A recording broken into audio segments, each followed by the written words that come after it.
क्या आपने कभी सोचा है कि आपके मन में जो भी विचार आते हैं वे आपके पूरे जीवन को कैसे प्रभावित करते हैं? अगर मन को एक मंदिर माना जाए तो क्या आप जानते हैं कि उस मंदिर को कैसे पवित्र और मजबूत बनाया जा सकता है? इस वीडियो में मैं आपको बताने जा रहा हूं अच्छे विचारों का रहस्य और कैसे आप अपने मन को ऐसा मंदिर बना सकते हैं जहां सिर्फ शांति, प्रेम और सफलता के दीप जलें। अगर आप भी अपनी जिंदगी में सकारात्मक बदलाव चाहते हैं तो इस वीडियो को अंत तक जरूर देखें, क्योंकि सही सोच ही आपके जीवन की दिशा तय करती है। नमस्कार, अब दिव्य शब्द YouTube चैनल में दिल से आपका स्वागत है। अगर आपको हमारा यह प्रयास अच्छा लगे तो कृपया वीडियो को लाइक करें, कमेंट में जय श्री राधा कृष्ण जरूर लिखें और चैनल को सब्सक्राइब कर बेल आइकन को दबाना न भूलें ताकि आपको हर नया वीडियो सबसे पहले मिले। हमारा उद्देश्य है आपके जीवन में सकारात्मक ऊर्जा और आध्यात्मिक प्रेरणा लेकर आना। याद रखें, हर दिन एक नई शुरुआत होती है और आपके विचार ही आपके कर्मों को दिशा देते हैं। इसलिए अपने मन को पवित्र रखें, अच्छे विचारों से सजाएं, क्योंकि मन ही हमारे जीवन का मंदिर है। जब मन शुद्ध होगा तो जीवन भी खुशहाल होगा। भगवान श्री कृष्ण की कृपा सदैव आप और आपके परिवार पर बनी रहे। उनके आशीर्वाद से आपके जीवन में प्रेम, शांति और समृद्धि का सागर लहराए। अब ज्यादा समय न लेते हुए चलिए आगे बढ़ते हैं और जानते हैं अच्छे विचारों का रहस्य। मन को मंदिर बनाओ। जय श्री राधा कृष्ण। हे अर्जुन, जब मनुष्य अपने विचारों को नियंत्रित करना सीख जाता है तब वह स्वयं को नियंत्रित कर लेता है। विचार ही आत्मा का वास्तविक प्रतिबिंब है और विचारों का शुद्ध होना ही आत्मा की दिव्यता का संकेत है। जैसे एक मंदिर की पवित्रता वहां के दीपक, गंध, मंत्र और भक्तों की श्रद्धा से होती है, वैसे ही मन की पवित्रता उसमें चल रहे विचारों से होती है। यदि तुम मन को मंदिर बना सको तो जीवन स्वयं तीर्थ बन जाता है। मनुष्य के जीवन में जो भी घटता है वह उसके विचारों की परिणति है। विचारों से कर्म बनते हैं, कर्मों से आदतें बनती हैं, आदतों से स्वभाव बनता है और स्वभाव से उसका संपूर्ण भविष्य तय होता है। इसलिए श्री कृष्ण कहते हैं, यदि तुम जीवन को बदलना चाहते हो तो अपने विचारों को शुद्ध करो। विचारों की भूमि पर ही भाग्य बोया जाता है। जो मन को मलिन करता है वह जीवन में दुखों को बुलाता है और जो मन को पवित्र करता है वह ईश्वर को अपने समीप लाता है। हे भक्त, विचार केवल मन के खेल नहीं होते, वे आत्मा की तरंगें होते हैं। जैसे गंगा का जल जब पवित्र होता है तो उसमें स्नान करने से शरीर शुद्ध हो जाता है, वैसे ही जब मन के विचार पवित्र होते हैं तो आत्मा शुद्ध हो जाती है। श्री कृष्ण कहते हैं, जिस प्रकार एक दीपक केवल अंधकार को हटाने के लिए नहीं होता बल्कि वह दिशा देने वाला प्रकाश होता है, उसी प्रकार अच्छे विचार केवल नकारात्मकता को दूर करने के लिए नहीं होते बल्कि वे आत्मा को ब्रह्म की ओर ले जाने का साधन होते हैं। हे प्रिय आत्मा, तू जान ले कि विचारों की शक्ति संसार की समस्त शक्तियों से अधिक है। एक विचार युद्ध शुरू कर सकता है, एक विचार राष्ट्रों को जोड़ सकता है, एक विचार आत्मा को ईश्वर से मिला सकता है। इसलिए श्री कृष्ण हमें सिखाते हैं, हर विचार को उसके मूल में जांचो। क्या यह विचार ईर्ष्या से उत्पन्न हुआ है या करुणा से? क्या यह विचार मोह से आया है या विवेक से? जो विचार मोह से निकलते हैं वे बंधन की ओर ले जाते हैं और जो विचार विवेक से निकलते हैं वे मोक्ष की ओर। मन को मंदिर बनाने का अर्थ केवल ध्यान में बैठना नहीं होता, बल्कि हर क्षण यह जागरूकता रखना होता है कि मेरे विचार किस दिशा में जा रहे हैं।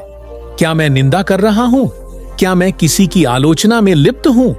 क्या मेरा मन भूतकाल की गलतियों में उलझा है या भविष्य की चिंता में खोया है?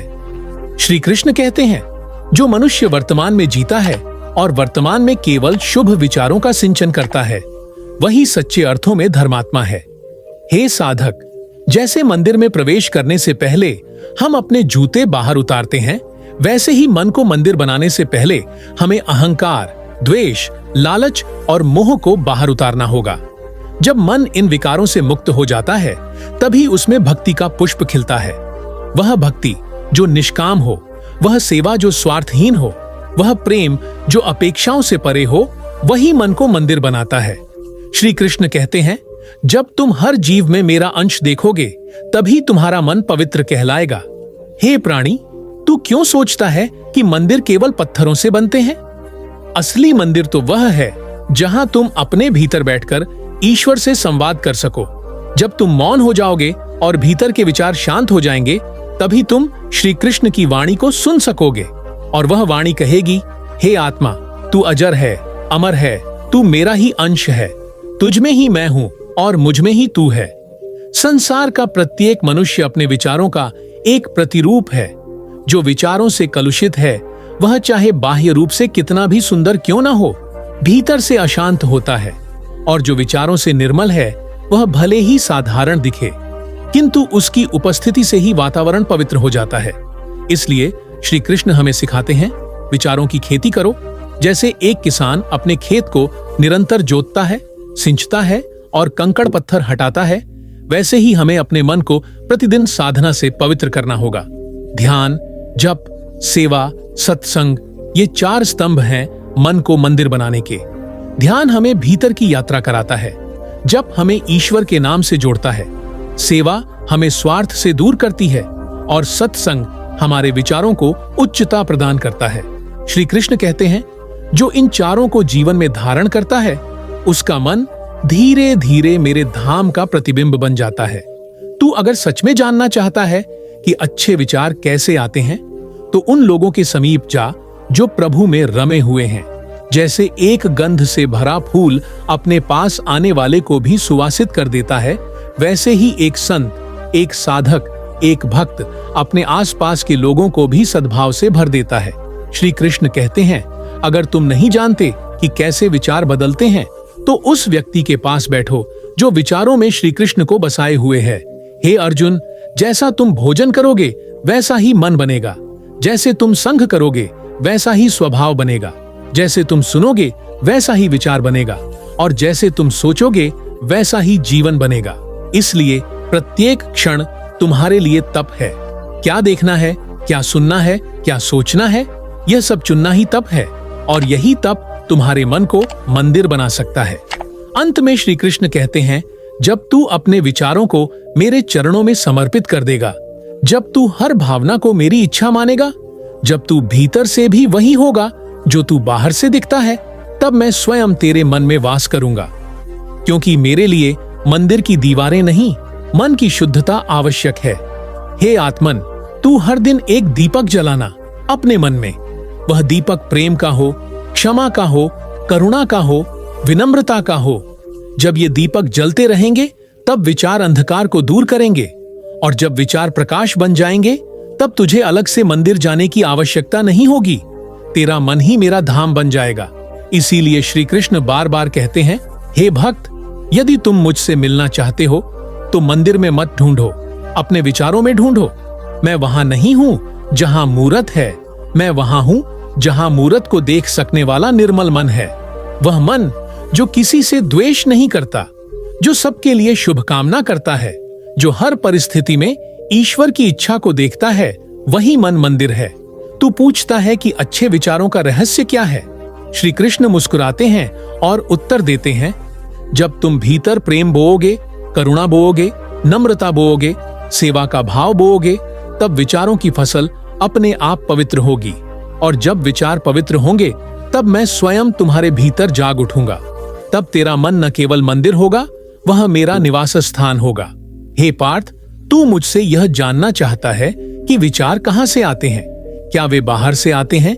क्या कोई उन्हें भीतर डालता है, या क्या वे आत्मा की कोई लीला है?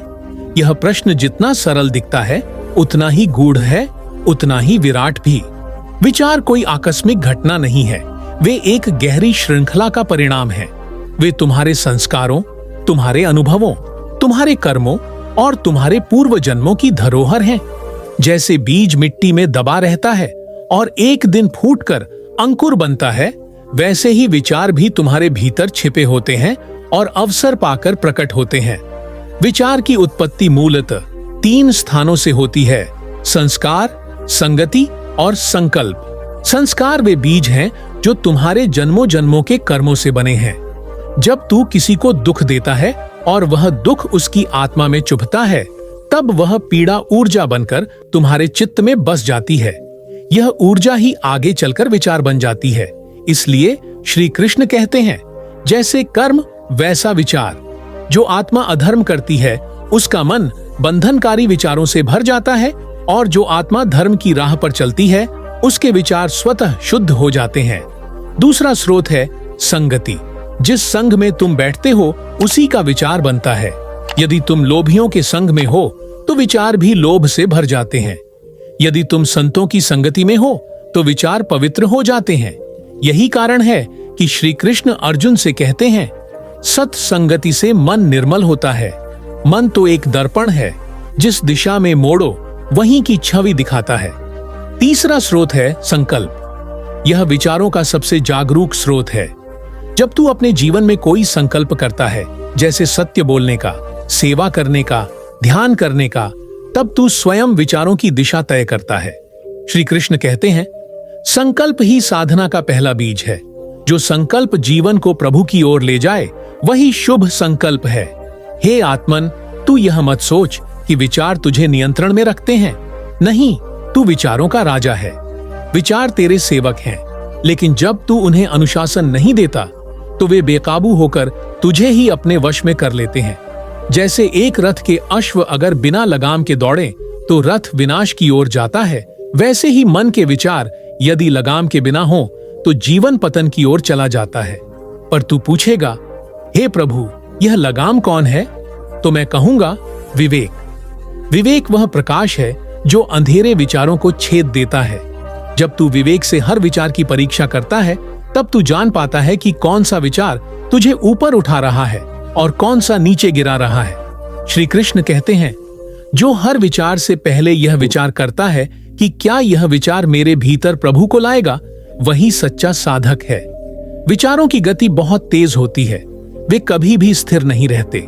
जैसे आकाश में उड़ती हुई धूल की कणिकाएं हर वस्तु को ढक देती हैं, वैसे ही बुरे विचार मन को ढक लेते हैं और आत्मा की रोशनी को छिपा देते हैं। और जैसे सूरज निकलते ही धूल उड़ जाती है, वैसे ही प्रभु का स्मरण करते ही बुरे विचारों का अंधकार मिट जाता है। श्री कृष्ण कहते हैं, हे अर्जुन, विचारों को बदलने के लिए तुझे संसार से भागने की आवश्यकता नहीं, तुझे बस उस स्रोत को शुद्ध करने की आवश्यकता है जहां से वे उपजते हैं। और वह स्रोत है तेरे भीतर की दृष्टि। जब तू किसी को क्रोध से देखता है तब विचारों का बीज क्रोध बनता है। जब तू किसी को करुणा से देखता है तब विचार करुणामयी बनते हैं। इसलिए यह जानना आवश्यक है कि विचार दृश्य से नहीं आते, वे तेरी दृष्टि से आते हैं। संसार तो वही रहता है, पर्वत भी वही, नदी भी वही, मनुष्य भी वही, लेकिन तेरा देखने का भाव बदलते ही विचार बदल जाते हैं।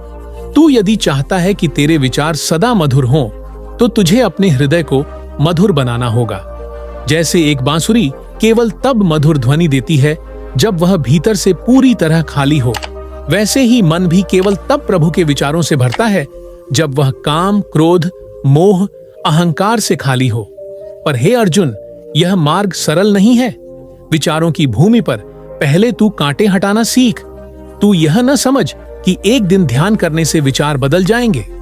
विचार वर्षों से संचित संस्कारों की धारा है, उन्हें मोड़ना तप है। तप क्या है? वह आग है जिसमें पुराना मन जलता है और नया मन जन्म लेता है। जब तू तप करेगा तब विचार नए होंगे, और जब विचार नए होंगे तब कर्म नए होंगे। यह समझ ले, जब तू बुरे विचारों को रोकने की कोशिश करेगा तो वे और बढ़ेंगे। उन्हें रोकने से अच्छा है उन्हें बदल, और बदलने का उपाय है प्रभु स्मरण। जैसे सूर्य को देखते ही अंधकार मिट जाता है, वैसे ही कृष्ण का नाम लेते ही बुरे विचार छटने लगते हैं। तू हर दिन एक नियम बना, मैं दिन में 1 घंटा केवल अच्छे विचारों को ही मन में स्थान दूंगा। धीरे धीरे यह 1 घंटा पूरे दिन में फैल जाएगा। जब मन बार बार प्रभु के नाम पर टिकेगा तब वह स्वयं अपने विचारों का चयन करना सीख जाएगा। हे आत्मन, विचारों की भाषा ब्रह्मांड की भाषा है। जो विचार तू सोचता है वही ऊर्जा बनकर पूरे सृष्टि में फैल जाती है, और वैसा ही जीवन तुझे लौटकर मिलता है। यदि तू निंदा करेगा तो लोग तुझे ही निंदा लौटाएंगे। यदि तू प्रेम से सोचेगा तो सृष्टि तुझे प्रेम लौटाएगी। इसलिए श्री कृष्ण कहते हैं, हे अर्जुन, अपने विचारों को मेरी वाणी बनाओ। जब तुम सोचो तब ऐसा सोचो कि जैसे मैं सोच रहा हूं। जब तुम किसी के लिए कामना करो तो वैसी करो जैसी मैं करूं, तभी तुम्हारे विचार शुभ बनेंगे। यहां तक कि जब तू अपने ही बारे में सोचता है तब भी ध्यान रख, तू खुद को तुच्छ मत समझ। अपने लिए जो विचार हो वह भी प्रभु के दृष्टिकोण से हो। जब तू सोचता है मैं कुछ नहीं हूं तो तू झूठ बोलता है, क्योंकि श्री कृष्ण कहते हैं तू मेरा अंश है, तू ब्रह्म का प्रकाश है। तू यदि खुद को हीन समझता है तो तू मुझ में विश्वास नहीं करता। हे भक्त, अब यह निर्णय तुझे करना है, तू किस प्रकार के विचार बोएगा, डर के, घृणा के या प्रेम और साहस के। यह मत भूल, विचार ही बीज हैं और जीवन ही उसकी फसल। जैसा बीज वैसी फसल। यदि मन को मंदिर बनाना है तो बीज चुनकर बोने होंगे। और अंत में श्री कृष्ण कहते हैं, जब मनुष्य अपने विचारों का चुनाव मुझे समर्पित कर देता है तब मैं उसके हर विचार में स्वयं बस जाता हूं। तब उसके विचार उसके नहीं रहते, वे मेरी प्रेरणा बन जाते हैं, और जहां मैं होता हूं वहां कल्याण निश्चित होता है। हे अर्जुन, जब तू कहता है कि मन तेरे वश में नहीं है तो मैं देखता हूं कि तू अपने ही रथ का सारथी बनने से डर रहा है। तू यह मान बैठा है कि मन एक बलवान शत्रु है जिससे युद्ध करना असंभव है, लेकिन यह तेरा भ्रम है। मन शत्रु नहीं है, वह एक दर्पण है, और यह दर्पण दिखाता वही है जो तू भीतर रखता है। मन वही है जिसे तू बनाता है। यदि तू उसे प्रभु का निवास बना दे तो वह मंदिर बनता है, और यदि तू उसे विकारों का अड्डा बना दे तो वह नरक का द्वार बनता है। इसलिए मन को ही कहा गया, मन एव मनुष्याणाम कारणम बंध मोक्षयो। मन ही बंधन का कारण है और मन ही मोक्ष का द्वार। तू पूछता है, हे केशव, मन में इतनी चंचलता क्यों है? क्यों एक पल में यह श्री हरि का स्मरण करता है और अगले ही क्षण वासना की आग में जलने लगता है? मैं तुझे बताता हूं, मन एक वानर है जो वर्षों से शराब पीकर उन्मत्त हो गया है। यह केवल उसी दिशा में चलता है जहां उसे आदतें खींचती हैं। जो आत्मा ध्यान की आदत नहीं बनाती उसका मन सदा भटकता है। जो आत्मा ईश्वर की ओर पीठ करती है उसका मन संसार की ओर दौड़ता है। जैसे एक डोलता हुआ दीपक थोड़ी सी हवा से बुझ जाता है, वैसे ही असंयमित मन थोड़ी सी वासना से भटक जाता है। पर हे पार्थ, तू यह मत समझ कि मन का दमन ही मार्ग है। मन को मारना नहीं है, उसे समझना है। जैसे एक बच्चा जब रोता है तो तू उसे डांट नहीं सकता, बल्कि उसे गोद में लेना होता है। वैसे ही जब मन बुरे विचारों से भर जाता है तब तू उसे डांटे नहीं, तू उसे श्री कृष्ण के चरणों में बैठा दे। मन कोई युद्ध भूमि नहीं है, वह एक तीर्थ है यदि तू उसमें प्रभु को बसाए। कभी तूने सोचा है अर्जुन, क्यों कहते हैं कि मन ही देवता है? क्योंकि जब मन पवित्र होता है तब वह कर्मों को भी पवित्र बना देता है। जब मन में करुणा हो तो तू शत्रु को भी माफ कर देता है। जब मन में भक्ति हो तो तेरा हर कार्य पूजा बन जाता है। जब मन में विश्वास हो तो तू पर्वत भी उठा सकता है। देखना, तूने स्वयं मुझे कुरुक्षेत्र में देखा है। मेरा सारथी बनकर तूने अर्जुन से कृष्ण को देखा है, और जब तूने अपने मन में समर्पण का दीपक जलाया तभी तू विजयी हुआ। अब देख, वही मन जब द्वेष पालता है तब वह दानव बन जाता है। जब मन में अहंकार आता है तब वह सर्प की भांति विष देता है। जब मन क्रोध में डूब जाता है तब वह मित्रों को भी शत्रु बना देता है। जैसे आग अगर नियंत्रण में हो तो भोजन पकाती है, और यदि वह अनियंत्रित हो तो घर जला देती है, वैसे ही मन यदि प्रभु के अधीन हो तो मोक्ष का मार्ग है, और यदि वह इंद्रियों के अधीन हो जाए तो विनाश का कारण है। हे अर्जुन, तू यह जान ले, मन को नकारना नहीं है, उसे दिशा देनी है। जैसे एक बहता हुआ जल धारा बनकर खेत सींच सकता है, वैसे ही मन अगर साधना में बह जाए तो जीवन को ब्रह्ममयी बना सकता है। लेकिन यही मन अगर कामनाओं की ओर बह जाए तो तूफान बनकर जीवन को उजाड़ सकता है। मन का असली स्वरूप न तो बुरा है न ही अच्छा, वह केवल वह रूप धारण करता है जो तू उसे देता है। यदि तू मन में प्रभु का नाम भर दे तो वही मन भक्तों की बांसुरी बन जाता है, और यदि तू उसमें वासना भर दे तो वही मन रावण का अशोक वाटिका बन जाता है, बाहर से सुंदर भीतर से अशांत। श्री कृष्ण कहते हैं, हे अर्जुन, मन को जीतना कोई बाहरी युद्ध नहीं है, यह वह युद्ध है जो हर दिन तू स्वयं से लड़ता है, जब तू आलस्य को हराकर ध्यान में बैठता है, जब तू किसी की बुराई करने की इच्छा को रोक लेता है, जब तू क्रोध की जगह मौन धारण करता है, तब तू मन को जीत रहा होता है। यह जीत तलवार से नहीं होती, यह जीत प्रेम से होती है। तू पूछता है, हे मधुसूदन, यदि मन को जीतना इतना कठिन है तो क्या कोई उपाय है जिससे वह स्वतः ही प्रभु की ओर चले? मैं कहता हूँ, हाँ, उपाय है। वह उपाय है नित्य स्मरण। जब तू हर दिन मन में एक प्रभु का दीप जलाता है, भले ही वह एक क्षण का ही क्यों ना हो, तो धीरे धीरे अंधकार छटने लगता है।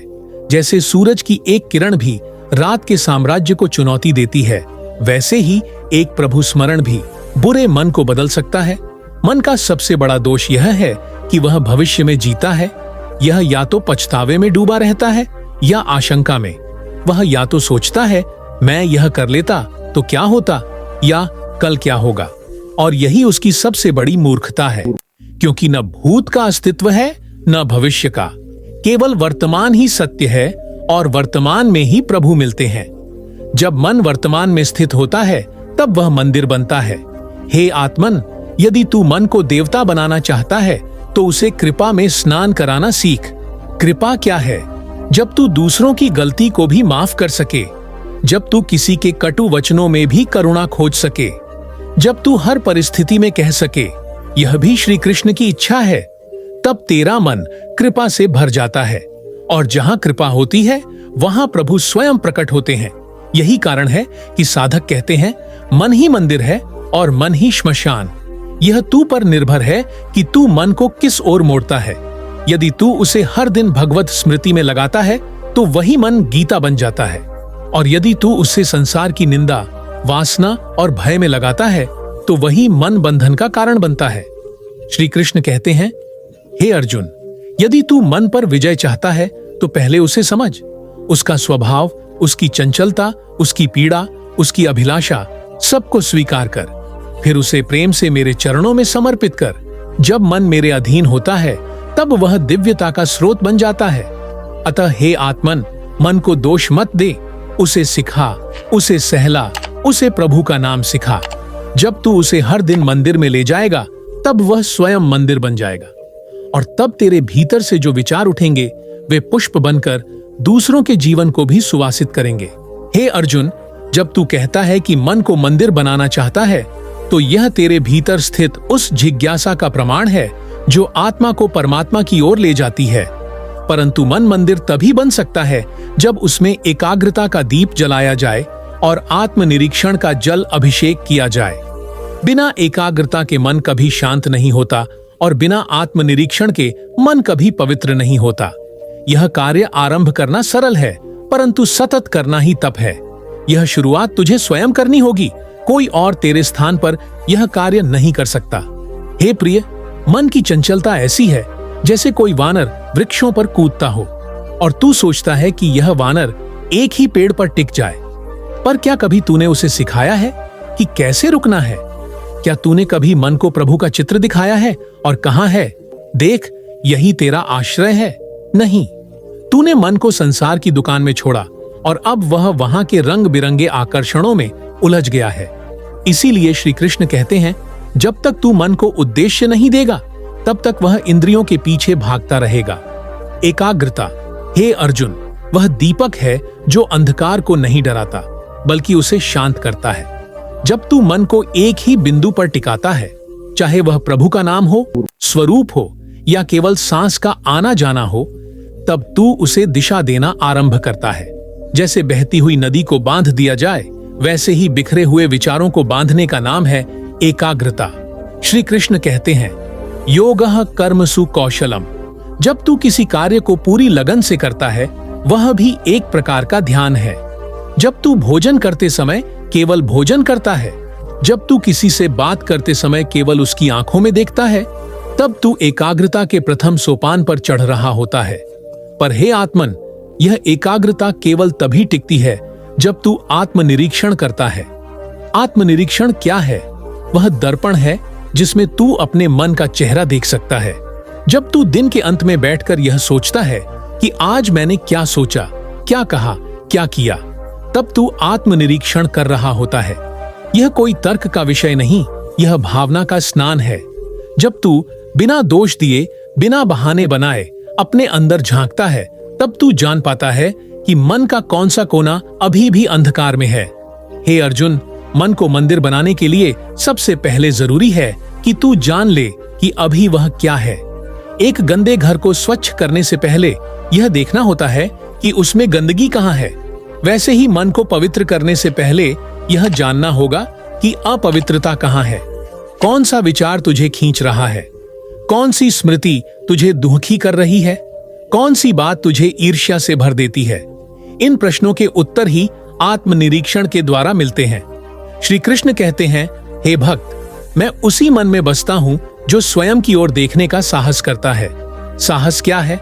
यह स्वीकार करना कि हाँ, मुझ में भी त्रुटियां हैं, पर यह त्रुटियां मेरा अंतिम सत्य नहीं है।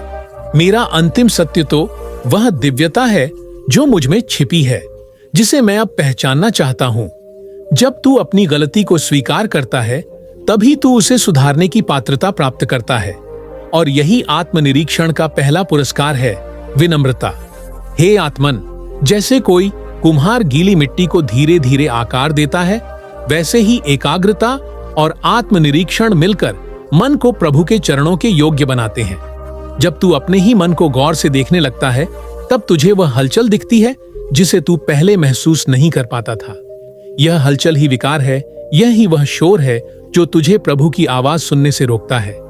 इसलिए जब तू ध्यान करता है तो वह केवल बैठना नहीं होता, वह भीतर के शोर को सुनना और फिर धीरे धीरे शांत करना होता है। कभी कभी तू कहेगा, मैं ध्यान में बैठता हूं पर विचार आ जाते हैं। हे प्रिय, विचार आना कोई दोष नहीं है, यह स्वाभाविक है। जैसे नदी में लहरें होती हैं, वैसे ही मन में विचार होते हैं। तू उनसे लड़ मत, उन्हें देख और जाने दे। जैसे कोई यात्री रेल की खिड़की से बाहर देखता है, पेड़, खेत, घर और फिर आगे बढ़ जाता है, वैसे ही तू विचारों को देख और प्रभु के नाम की ओर लौट आ।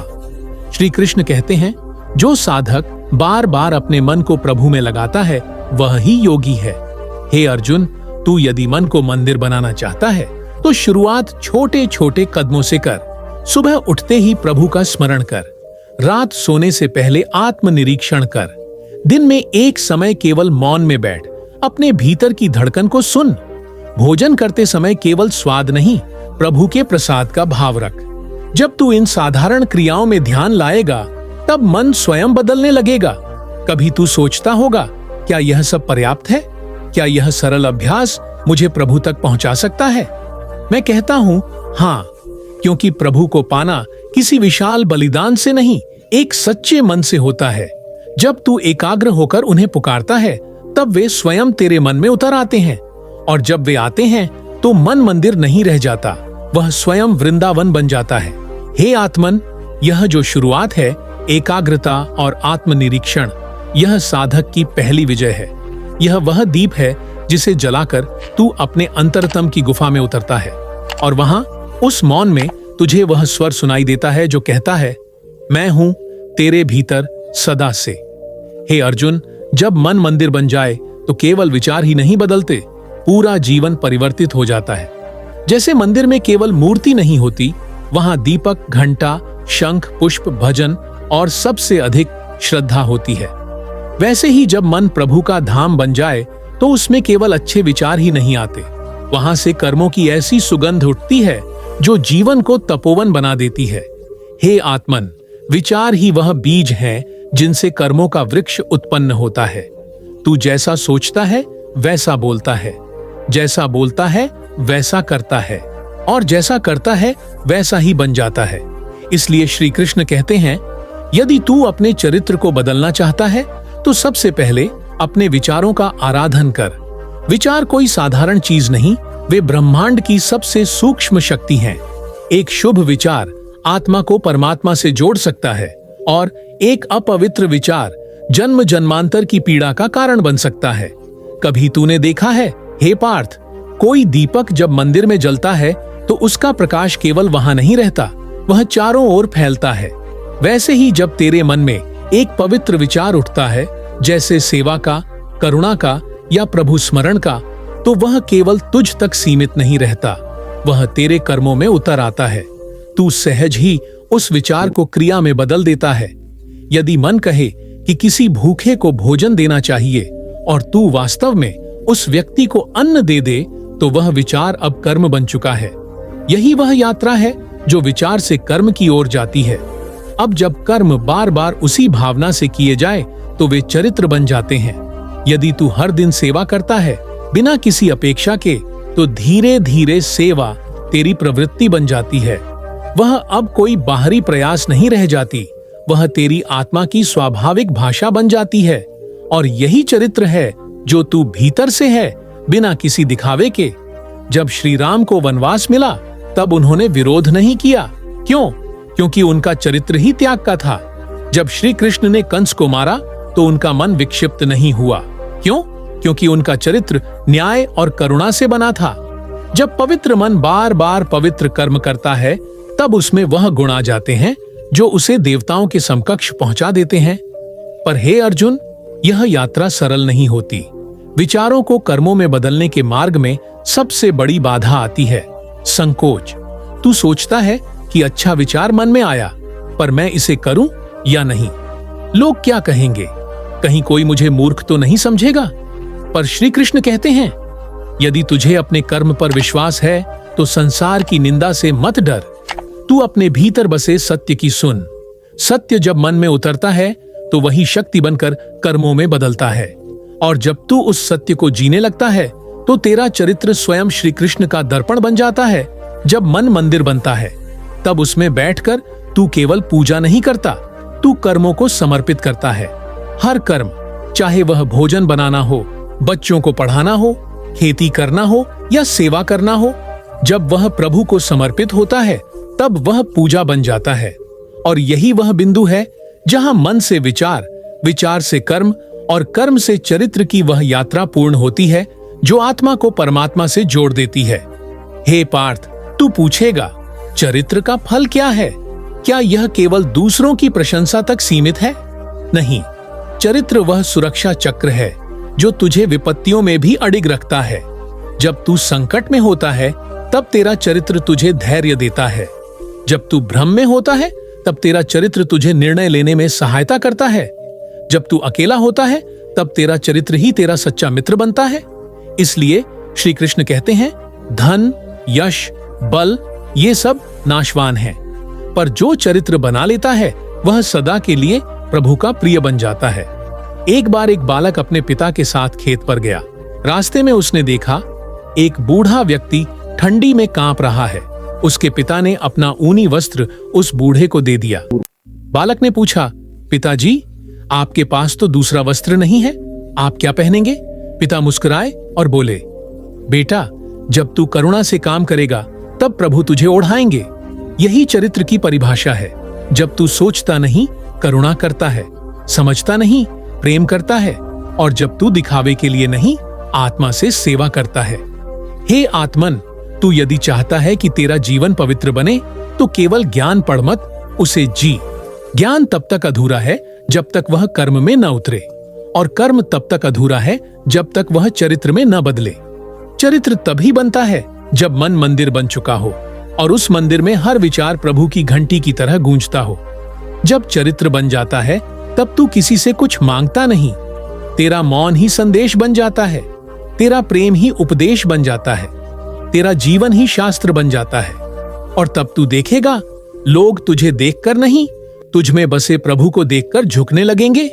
हे अर्जुन, जब मन शुद्ध हो जाता है, जब विचारों की गंदगी धुल जाती है, जब कर्म निर्मल हो जाते हैं और चरित्र दिव्यता को छूने लगता है, तब वह समय आता है जब मन मंदिर में प्रभु को विराजमान किया जाता है। प्रभु बाहर नहीं आते, वे भीतर बुलाए जाते हैं। यह आह्वान कोई शब्दों से नहीं होता, यह मौन से होता है। यह भक्ति कोई प्रदर्शनी नहीं होती, यह एक गहरी तड़प होती है, एक भीतरी पुकार होती है।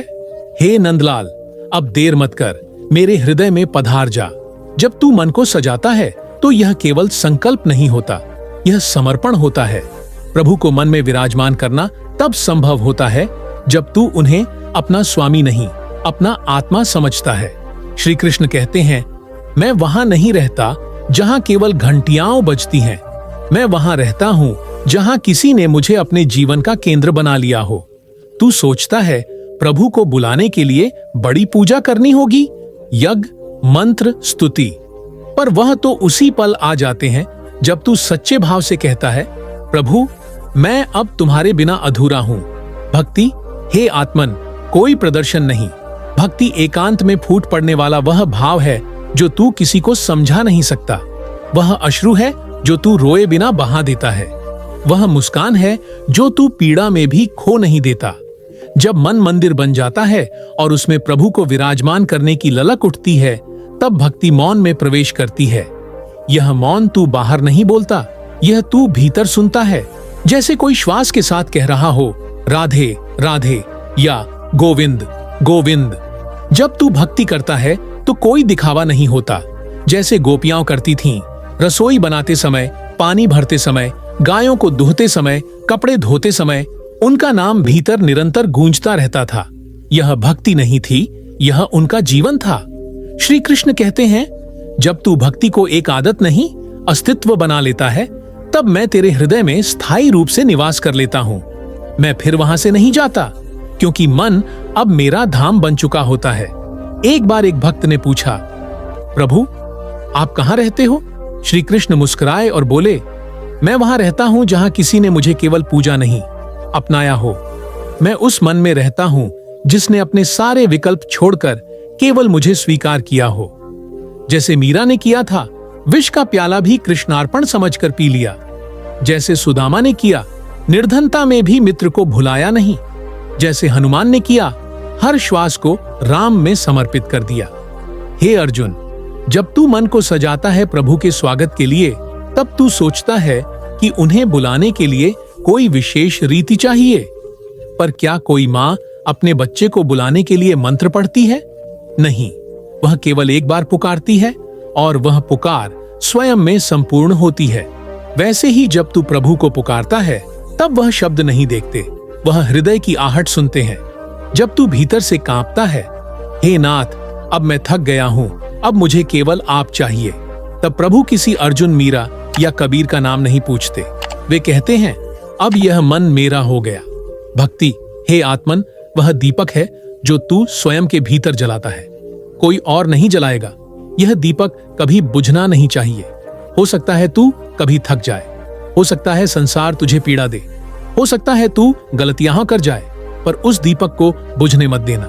वह ही वह प्रकाश है जिससे प्रभु तुझे ढूंढते हैं। जैसे तू उन्हें ढूंढता है, वैसे ही वे भी तुझे उसी लौ से पहचानते हैं। जब प्रभु मन में स्थापित हो जाते हैं, तब तू संसार में रहते हुए भी संसार से अलग हो जाता है। फिर तू भीड़ में रहकर भी एकांत में होता है, शोर में रहकर भी मौन में होता है, समस्याओं में रहकर भी शांत होता है। यह स्थिति कोई साधारण अवस्था नहीं, यह योग की पराकाष्ठा है। यही वह साक्षात्कार है जिसे सब साधक जीवन भर खोजते हैं। प्रभु बाहर नहीं, भीतर विराजमान हो जाए। एक संत ने कहा था, जब तू सच्चे अर्थों में भक्त बनता है, तब तू संसार से नहीं भागता, तू संसार को प्रभु की दृष्टि से देखता है। फिर हर व्यक्ति में प्रभु दिखते हैं, हर क्रिया में पूजा दिखती है, हर दिन एक उत्सव बन जाता है। जब तू पानी पीता है, तू कहता है, प्रभु यह भी तेरा दिया है। जब तू चल रहा होता है, तू कहता है, यह चरण भी तेरे हैं। जब तू सो रहा होता है, तू कहता है, हे माधव मुझे अपने स्वप्न में भी छोड़ना मत। यही वह भाव है जो मन मंदिर में प्रभु की स्थापना करता है। हे पार्थ, तू अब यदि इस स्थिति में पहुंच गया है जहां भक्ति तेरी सांसों में घुल चुकी है, तो समझ ले तेरा जीवन सफल है। अब चाहे कोई यज्ञ करे या न करे, कोई तुझे माने या न माने, कोई साथ चले या तुझे अकेला छोड़े, तुझे कोई चिंता नहीं रहेगी, क्योंकि अब तू अकेला नहीं है। अब तेरे भीतर स्वयं प्रभु विराज चुके हैं, और जहां वह हो वहां भय कैसा, मोह कैसा, शोक कैसा। हे अर्जुन, मन मंदिर जब प्रभु का निवास बन जाता है, तब उसमें केवल मूक शांति नहीं होती, वहां एक अनोखी मधुरता भी बहती है। जैसे मंदिर की घंटियां, मृदंग की थाप और मधुर भजन मिलकर वातावरण को पावन बना देते हैं, वैसे ही जब हृदय भजन बनने लगता है, तब जीवन स्वयं कीर्तन का रंग धर लेता है। जीवन कीर्तन तब बन जाता है जब हर क्रिया में प्रभु का स्मरण हो। जब तू भोजन बनाता है तो वह केवल भोजन नहीं, वह प्रभु को समर्पित भोग बन जाता है। जब तू काम करता है तो वह केवल कर्म नहीं, वह भक्ति का साधन बन जाता है। जब तू चल रहा होता है तो वह केवल यात्रा नहीं, वह प्रभु की सेवा बन जाती है। इस प्रकार मन मंदिर में उठती स्वर लहरियां तेरा जीवन गीत बनाती हैं। हे आत्मन, जीवन कीर्तन होने का अर्थ यह नहीं कि तू सदा गाता रहे या मृदंग बजाता रहे। यह तो भक्ति की वह गहराई है जिसमें तू अपने विचारों, बोलचाल और कार्यों में प्रभु की वाणी सुनता है। जब तेरे शब्द प्रेम से भरे हों तब तेरी वाणी कीर्तन बन जाती है। जब तेरे कार्य दूसरों की सेवा में लगते हैं तब तेरी क्रियाएं कीर्तन बन जाती है। और जब तेरे मन में प्रभु की छवि गहराई से उतरी हो तब तेरा हर स्वप्न कीर्तन बन जाता है। जब तू कीर्तन करता है तब केवल शब्दों का आदान प्रदान नहीं होता, वहां आत्मा की गूंज होती है। वह गूंज न केवल तेरे भीतर उठती है बल्कि आसपास के वातावरण को भी पवित्र कर देती है। जैसे नदी के बहाव से पानी शुद्ध होता है, वैसे ही जब तू प्रभु का नाम जपता है तो तेरे मन की अशांति धुल जाती है। और जब मन अशांत नहीं रहता तब तेरी आत्मा मुक्त होती है। एक बार एक साधु ने अपने शिष्य से पूछा, क्या तुम भजन करते हो? शिष्य बोला, हाँ गुरुजी, मैं रोज कई बार भजन करता हूं। साधु ने पूछा, क्या तेरे भजन में जीवन का रस है? शिष्य आश्चर्यचकित हुआ। तब गुरुजी ने समझाया, जब भजन केवल मुख से निकले और मन कहीं और हो तो वह केवल शोर है, लेकिन जब भजन आत्मा से निकलता है तब वह जीवन की लहर बन जाता है। हे पार्थ, जब तेरा मन मंदिर की तरह स्वच्छ और निर्मल हो जाता है तब भजन के स्वर स्वतः उठने लगते हैं। वे स्वर केवल संगीत नहीं होते, वे तेरी आत्मा की पुकार होते हैं। वे स्वर तेरे भीतर बसे प्रभु की स्तुति होते हैं। और यही भजन तेरे जीवन की सबसे बड़ी पूंजी होती है, क्योंकि जब जीवन कीर्तन बन जाता है तब तेरा हर दिन त्योहार बन जाता है, हर पल उल्लास बन जाता है। जब तू कीर्तन करता है तो तू अपने भीतर के अंधकार को दूर करता है। वह अंधकार जो तुझे द्वेष, ईर्ष्या, मोह और क्रोध की गहराइयों में डुबो देता है, कीर्तन की लहरों में वह सब धुल जाता है। और जब तू प्रभु के नाम की लहरों पर सवार होता है तब तेरी आत्मा स्वतंत्र हो जाती है। वह स्वतंत्रता संसार की किसी भी संपत्ति से अधिक मूल्यवान होती है। हे आत्मन, अब तू सोच रहा होगा कि मन मंदिर में कीर्तन कैसे उठेगा। यह प्रक्रिया इतनी सहज है कि तू सोच भी नहीं सकता। जब तू सुबह उठता है तो प्रभु का नाम जपा। जब दिन भर व्यस्त रहता है तो बीच बीच में प्रभु का स्मरण करता रहा। जब रात को सोता है तो प्रभु के नाम से अपनी आंखें बंद करता। यही निरंतरता तेरे मन मंदिर में कीर्तन की लहरें उठाएगी। इस प्रकार हे पार्थ, मन मंदिर में भजन और कीर्तन केवल बाहरी कर्म नहीं बल्कि तेरे अस्तित्व का हिस्सा बन जाते हैं। और जब अस्तित्व प्रभु के लिए समर्पित हो जाता है तब जीवन स्वयं एक अमृत गीत बन जाता है। तब तू समझता है कि जीवन केवल एक यात्रा नहीं, एक कीर्तन है जिसमें हर स्वर प्रभु का नाम गाता है। हे अर्जुन, जब मन मंदिर बन जाता है तब उसकी रक्षा करना परम आवश्यक हो जाता है। जैसे मंदिर को बाहरी आघातों से बचाने के लिए चारदीवारी और द्वार बनाए जाते हैं, वैसे ही मन के मंदिर को उन नकारात्मक विचारों, संदेहों और विकारों से सुरक्षित रखना होता है जो उस शांति और पवित्रता को भंग कर सकते हैं। यह रक्षा केवल शारीरिक सुरक्षा नहीं बल्कि मानसिक और आध्यात्मिक सुरक्षा होती है। मन के शत्रु अनेक हैं। उनमें से सबसे प्रमुख हैं अहंकार, क्रोध, लोभ, मोह और मद। ये विकार जब मन के मंदिर में प्रवेश करते हैं तो वह मंदिर टूटने लगता है। अहंकार मन को स्वयं पर घमंड करने वाला बनाता है, जिससे विचार संकीर्ण और कठोर हो जाते हैं। क्रोध मन की शांति को भंग करता है और उसे अशांत बना देता है। लोभ तृष्णा पैदा करता है जो कभी शांत नहीं होती। मोह भ्रम की तरह है जो सत्य को देखने नहीं देता। मद अज्ञानता का रूप है जो मन को भ्रमित कर देता है। श्री कृष्ण कहते हैं कि जब कोई मनुष्य इन शत्रुओं को समझकर उनसे लड़ता है तभी वह सचमुच मन मंदिर का रक्षक बनता है। रक्षक वह नहीं जो केवल बाहरी हथियार उठाए, बल्कि वह जो अपने भीतर की कमजोरियों को समझकर उन्हें नियंत्रित करता है। जैसे अग्नि होती है, अगर नियंत्रित रहे तो दीपक जलाए, अगर बेकाबू हो जाए तो सब कुछ जला देती है। उसी प्रकार मन के शत्रु यदि नियंत्रित न हो तो जीवन का संपूर्ण मंदिर तबाह कर देते हैं। मन मंदिर की रक्षा का सबसे पहला हथियार है सत्संग। सत्संग वह समाज है जहां विचारों को पवित्र और निर्मल रखा जाता है। जब तू अच्छे लोगों, संतों और ज्ञानियों के संग में बैठता है तो तेरे विचार भी स्वच्छ होते हैं। वे शत्रु जो तेरे भीतर बुराई, नकारात्मकता और भ्रम पैदा करते हैं, वे सत्संग के प्रकाश में खो जाते हैं। इसलिए श्री कृष्ण कहते हैं कि सच्चा भक्त वह है जो निरंतर सत्संग में रहता है और अपने मन को उस पवित्रता से भरता है। दूसरा हथियार है ध्यान और ध्यान योग। जब तू नियमित ध्यान करता है तब तू अपने विचारों के प्रवाह को देख पाता है। जैसे नदी के जल में पत्थर दिखते हैं, वैसे ही ध्यान से तू अपने मन के विकारों को पहचान पाता है, और जब पहचान हो जाती है तब उनका नियंत्रण आसान हो जाता है। ध्यान मन के शत्रुओं को कमजोर कर देता है और उसके स्थान पर शांति और प्रेम की ऊर्जा भर देता है। तीसरा महत्वपूर्ण उपाय है सत्कर्म और सेवा। जब तू अपने जीवन को दूसरों की भलाई के लिए समर्पित करता है तब तेरे भीतर के शत्रु जैसे अहंकार और मोह कमजोर पड़ने लगते हैं। सेवा से मन निर्मल होता है और वह अपने मंदिर को निर्मल रखने की प्रेरणा पाता है। यह सेवा केवल दूसरों को भोजन देने या वस्त्र देने की नहीं, बल्कि प्रेम और करुणा से की जाने वाली सेवा है। मन मंदिर की रक्षा के लिए एक और महत्वपूर्ण उपाय है स्वयं की निरंतर समीक्षा। यह कोई संक्षिप्त प्रक्रिया नहीं, बल्कि जीवन भर चलने वाली साधना है। हर दिन जब तू अपने विचारों, शब्दों और कर्मों को देखता है तब तू अपने मन के शत्रुओं को पहचान सकता है, और यह पहचान ही उन्हें समाप्त करने की पहली सीढ़ी होती है। हे अर्जुन, एक बार एक राजा ने अपने महल की रक्षा के लिए दीवारें ऊंची करवा दी, लेकिन अंत में उसने देखा कि सबसे बड़ा खतरा तो अंदर से ही है। उसके मंत्री ने समझाया, राजा जी, बाहरी आघातों से तो दीवार बचा सकती है, परंतु यदि अंदर के लोग विश्वासघात करें तो दीवारें कुछ नहीं कर सकती।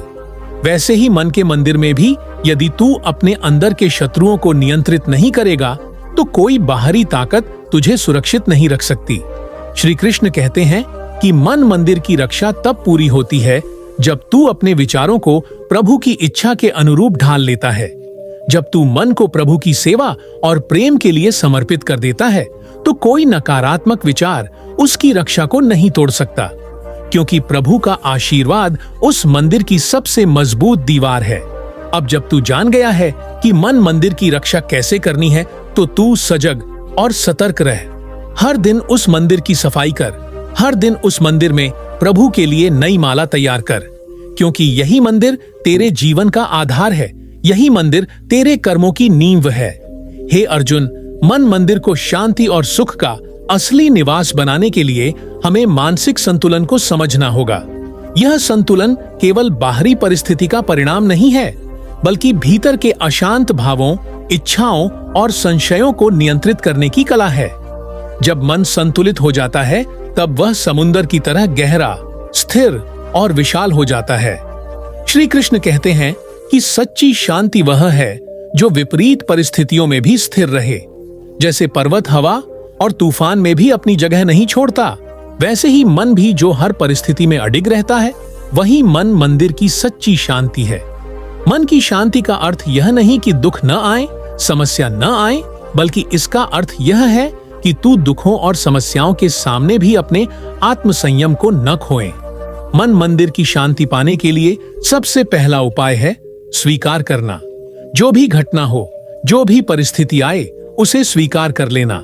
जब तू विरोध करता है, विरोध की आग जलाता है, तब मन अशांत होता है, परंतु जब तू स्वीकार करता है तब मन में एक प्रकार की विनम्रता और समर्पण उत्पन्न होता है जो शांति की नींव है। श्री कृष्ण कहते हैं कि यह स्वीकार्यता जीवन के संपूर्ण रस को समझने का द्वार खोलती है। दूसरा उपाय है साधना और संयम। जब तू अपने मन को अनुशासित करता है, उसे अनावश्यक विचारों से मुक्त रखता है, तब मन की गहराई में सुकून उतरता है। संयम का अर्थ केवल वाणी या कर्मों में रिस्ट्रेंट नहीं, बल्कि मन की इच्छाओं और प्रवृत्तियों पर नियंत्रण है। जैसे एक कुशल नाविक तूफानी समुद्र में भी नाव को सही दिशा में ले जाता है, वैसे ही संयमित मन विपरीत परिस्थितियों में भी स्थिर रहता है। तीसरा उपाय है आत्मिक जागरूकता। जब तू स्वयं को केवल एक शरीर या मन नहीं समझता, बल्कि अपनी आत्मा को पहचानता है, तब मन मंदिर की शांति स्थापित होती है। आत्मा का बोध मन को ऊंचा करता है, उसे सांसारिक उलझनों से ऊपर उठने की क्षमता देता है। यह जागरूकता प्रभु की भक्ति और ज्ञान के माध्यम से आती है। चौथा उपाय है प्रेम और करुणा। जब मन में दूसरों के प्रति प्रेम और करुणा का भाव होता है, तब उसके विचार न केवल शांति में रहते हैं, बल्कि वे उस शांति को फैलाते भी हैं। प्रेम की ऊर्जा मन मंदिर को पवित्र करती है और उसे अडिग बनाती है। करुणा से मन के भीतर घृणा, द्वेष और क्रोध का वास समाप्त होता है। अंत में हे पार्थ, यह समझो कि मन मंदिर की सच्ची शांति निरंतर अभ्यास और दृढ़ संकल्प का फल है। यह कोई आकस्मिक प्राप्ति नहीं, बल्कि निरंतर प्रयास की उपज है। जब तू इस शांति को पा लेता है, तब तू जीवन के सभी उतार चढ़ावों में स्थिर रहता है। तब तेरा मन मंदिर प्रभु का वास्तविक धाम बन जाता है।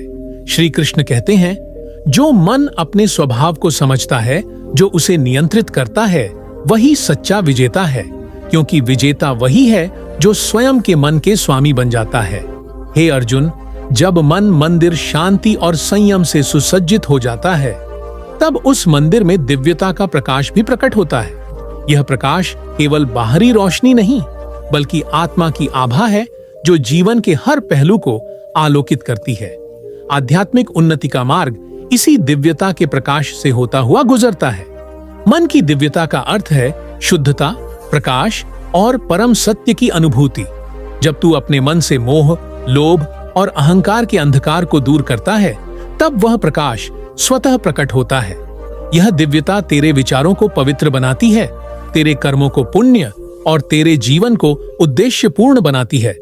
श्री कृष्ण कहते हैं कि जब मन दिव्यता से प्रकाशित होता है, तब वह संसार के मोह माया के बंधनों से मुक्त हो जाता है। वह व्यक्ति अब केवल भौतिक सुखों का आश्रय नहीं लेता, बल्कि वह आध्यात्मिक आनंद का अनुभव करने लगता है। यह आनंद स्थायी और अमर होता है, क्योंकि यह बाहर से नहीं, भीतर से उत्पन्न होता है। मन मंदिर में दिव्यता के प्रकाश को बढ़ाने के लिए 3 प्रमुख उपाय हैं: ध्यान, भक्ति और ज्ञान। ध्यान से मन की गंदगी धुलती है, भक्ति से प्रेम की ज्योति जलती है और ज्ञान से अज्ञान का अंधकार समाप्त होता है। ये तीनों मिलकर मन को एक दिव्य मंदिर में बदल देते हैं, जहां प्रभु की महिमा का प्रकाश छाया होता है। जब तेरा मन दिव्यता से भर जाता है, तब तेरा दृष्टिकोण भी बदल जाता है। तू संसार को एक अद्भुत स्थल के रूप में देखता है, जहां हर जीव में परमात्मा का अंश विद्यमान है। तुझे हर प्राणी में प्रेम, करुणा और सम्मान नजर आता है। यही दृष्टिकोण तेरे कर्मों को भी शुद्ध और पुण्य बनाता है। एक बार एक आर्षि ने अपने शिष्य से कहा, मन मंदिर में जब दिव्यता का प्रकाश उतरेगा, तब तुझे स्वयं में और संसार में एकता का अनुभव होगा। तेरा जीवन एक ज्योति के समान जगमगाएगा, जो अंधकार को दूर भगाएगा। यह ज्योति केवल एक संकेत है उस परम सत्य का, जो हर जीव के हृदय में मौजूद है। हे आत्मा, आध्यात्मिक उन्नति का मार्ग कठिन जरूर है, लेकिन असंभव नहीं। जब तू मन के मंदिर में दिव्यता का प्रकाश प्रज्वलित करता है, तब हर कठिनाई आसान लगने लगती है। जैसे सूर्य की पहली किरणें अंधकार को चीर देती हैं, वैसे ही दिव्यता का प्रकाश मन के तमस को दूर कर देता है। श्री कृष्ण कहते हैं, जो मन मंदिर में दिव्यता का प्रकाश जलाएगा, वह संसार में सच्चा सुख और शांति प्राप्त करेगा। वही व्यक्ति जीवन के वास्तविक विजेता है। जीवन का रहस्य और मन के मंदिर की गहराई समझना, यह केवल एक साधारण ज्ञान नहीं, बल्कि आत्मा की दिव्य अनुभूति है। श्री कृष्ण ने हमें बताया कि हमारा मन एक मंदिर है। वह मंदिर जहां विचारों की पूजा होती है, जहां भावनाओं की आरती होती है और जहां कर्मों की सेवा होती है। यदि हम अपने मन को पवित्र और निर्मल बनाए रखें, तो वह मंदिर स्वयं प्रभु का निवास बन जाता है। उस मंदिर में अच्छे विचारों की माला सजती है, जो हमें जीवन की हर परिस्थिति में धैर्य, प्रेम और समझदारी प्रदान करती है। मन के मंदिर में आने वाले नकारात्मक विचार शत्रु नहीं, बल्कि एक प्रकार के परीक्षा हैं। अहंकार, क्रोध मोह और लोभ जैसे विकार हमें कमजोर नहीं बल्कि सशक्त बनने का अवसर देते हैं यदि हम उन्हें समझकर उनसे लड़ें। इस लड़ाई में हमारा सबसे बड़ा साथी है सत्संग, जिसमें हमें उच्च विचार, धर्म और भक्ति का मार्गदर्शन मिलता है। साथ ही ध्यान और सेवा हमारे मन को निर्मल और संयमित बनाते हैं। जब हम स्वयं का निरीक्षण करते हैं और निरंतर सुधार करते हैं, तब हमारा मन मंदिर और भी सशक्त होता है। मन मंदिर की शांति स्थायी तभी होती है जब हम जीवन की घटनाओं को स्वीकार करते हुए संयमित जीवन बिताते हैं। दुख और सुख दोनों को समान भाव से स्वीकार करने वाला मन ही सच्चा संतुलन प्राप्त करता है। आत्मा की जागरूकता और दूसरों के प्रति प्रेम और करुणा मन के मंदिर को पवित्रता से भर देते हैं। यही शांति हमें केवल क्षणिक शिथिलता नहीं बल्कि गहन और अमिट सुख प्रदान करती है। अंततः जब हमारा मन मंदिर दिव्यता के प्रकाश से प्रकाशित होता है, तब हम सांसारिक बंधनों से ऊपर उठकर जीवन की सच्ची सार्थकता को समझ पाते हैं। ध्यान, भक्ति और ज्ञान का सम्मिलन हमारे मन को प्रभु के दर्शन का मंदिर बनाता है। एक ऐसा मंदिर जहां न केवल हम स्वयं आनंदित होते हैं बल्कि हमारा जीवन भी दूसरों के लिए प्रेरणा और प्रकाश स्रोत बन जाता है। यह दिव्यता हमें यह सिखाती है कि हर जीव में परमात्मा का अंश है और हर कार्य में आध्यात्मिकता व्याप्त है। इस प्रकार जीवन की यह यात्रा मन को मंदिर बनाने की, उसे पवित्र रखने की और उसमें प्रभु का प्रकाश जलाने की हमें अंततः सत्य, प्रेम और शांति के अनंत सागर तक ले जाती है। यह कोई बाहरी उपलब्धि नहीं बल्कि आत्मा का वह अनुभव है जहां हम स्वयं और संसार के साथ पूर्ण एकता में पहुंचते हैं। हे आत्मा, श्री कृष्ण की इस अमूल्य वाणी को अपने हृदय में स्थान दो। अपने मन के मंदिर को सजाओ, उसे अच्छी सोचों से भर दो, उसकी रक्षा करो, उसकी शांति बनाए रखो और उसमें दिव्यता का प्रकाश जलाए रखो। यही तुम्हारा जीवन सफल और सार्थक होगा। यही तुम्हारी आत्मा की सच्ची जीत होगी। जब तक यह संदेश आपके मन मंदिर में गूंजता रहेगा, तब तक आपके जीवन में प्रेम, शांति और समृद्धि बनी रहेगी। यही श्री कृष्ण का आशीर्वाद है और यही इस कथा का अमूल्य सार। जय श्री राधा कृष्ण। इस प्रेरणादायक कहानी को सुनने के लिए आपका दिल से धन्यवाद। याद रखिए, हमारे विचार ही हमारे जीवन की नींव होते हैं। जब आप अपने मन को अच्छे और सकारात्मक विचारों से भरते हैं, तो आपके जीवन में खुशहाली, सफलता और शांति अपने आप आती है। हर दिन एक नया अवसर है खुद को बेहतर बनाने का। इसीलिए कभी हार मत मानिए और हमेशा अपने मन को एक पवित्र मंदिर की तरह संवारते रहिए।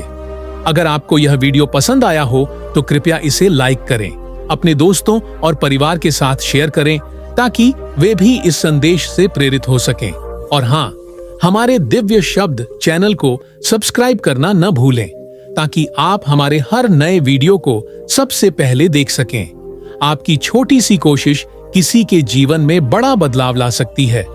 जय श्री राधा कृष्ण। आपका दिन मंगलमय हो।